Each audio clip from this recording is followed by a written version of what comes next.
Hola muchachos, ¿qué tal? Buenos días. Aquí tienen el horario para hoy, miércoles el 18 de septiembre.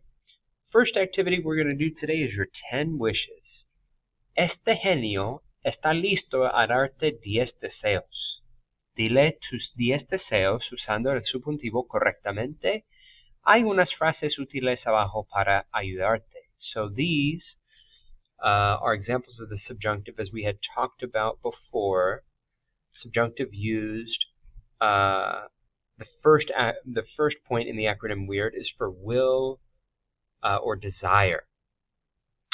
So these expressions, go back there, whoops,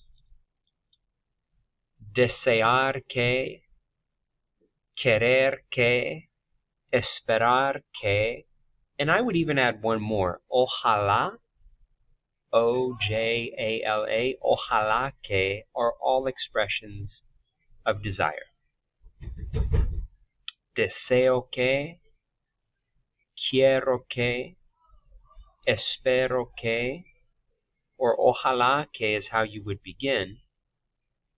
And then the second part of these sentences would be your wishes.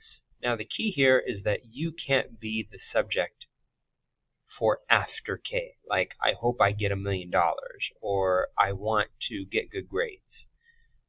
Can't be the same subject. Remember, the subjunctive calls for a clause that has two halves, and that the subject for the first half and the second half are different. So for example, Olga Lucia wants Juanjo to believe her. These are two different subjects, and that's what you need to do for this activity.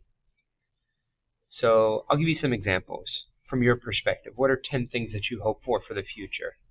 I hope, or I want Mr. Carey to not give us a quiz next class.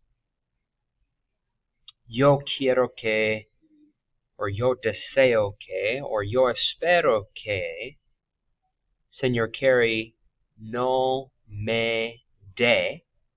Dar is the verb to give, and the subjunctive would be de un examen la próxima clase. Deseo que Señor Carey no me dé un examen la próxima clase. Or maybe you want your parents to get you a new car. Deseo que mis padres me regalen or me den un carro nuevo, un coche nuevo. Or maybe you want your friend to help you with your math homework. Espero que mi amigo me ayude con la tarea de matemáticas.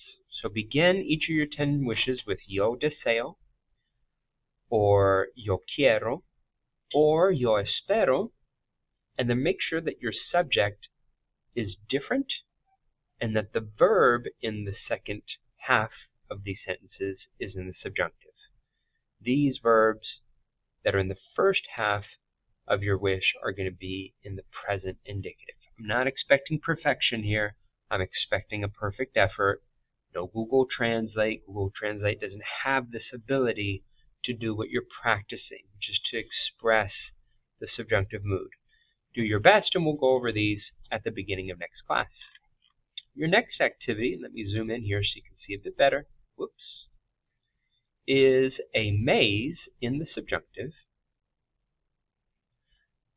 beginning here where it says empieza, putting your name, date, and period. And you can work with a partner on this, but you're essentially finishing off these clauses correctly using the correct form of the subjunctive. These are all expressions of weird. And when I say weird, I'm referring to, where are you? There you are. Referring to the different situations that call for the subjunctive, right? Expressions of will or wish, like how you did for that previous activity, your 10 wishes. Desear, querer, preferir. Expressions of emotion, Impersonal expressions would be like es necesario que or es importante que. Requests or recommendations, such as those of Oprah when we were doing that review of the subjunctive in that handout that I gave you guys last time.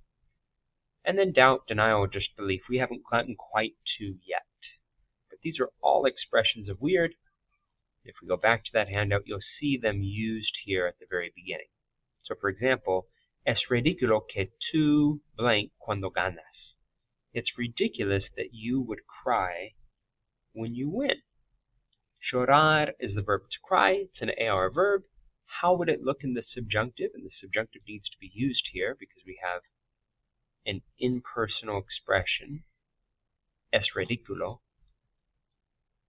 and then a different subject, tú, llores. So you're going to go to this next clause. So draw an arrow or color in, I think is actually what they want you to do, the correct conjugation. Es posible que la profesora no venir, and the yo form is vengo. Remember how we construct the subjunctive. We begin with the yo form in the present indicative. We take off the yo, or excuse me, the o ending, as you can see here, and then here are your subjunctive endings. So, es posible que la profesora no venga would be the correct answer here. Do one more together with you. Yo no creo que ellos. Saber is irregular as well. Again, you can always put it in the Spanish dictionary, right? If you're never quite sure, type it in Spanish dictionary. Go to conjugation, not dictionary. Conjugation, and then the top has the present indicative. The bottom has the present subjunctive. And I think these conjugations are also in your notes that you guys took down last week. Saber is the verb to know. So, going to the options here. Yo no creo que ellos sepan. Sepan would be this direction. So you're going to follow the maze until you get to the very end. Take a picture and submit in Canvas. Those are your 2 assignments that are due for today. You have a quiz next class on the subjunctive. And I know the assignment we did last class might seem overwhelming. That assignment, you can watch the video in Canvas to gain better an understanding of how to complete it. But for the sake of your quiz on the subjunctive, I would focus just on this top portion. Verbs that you're familiar with from Spanish 1 and Spanish 2, and verbs that are very predictable in terms of how they're conjugated. Irregular ones, cargar are, irregulars here at the bottom of page 14, irregulars. There were some other ones that we looked at in that packet. Don't worry about irregulars, just regular verbs in the subjunctive, such as those outlined at the middle of page 14.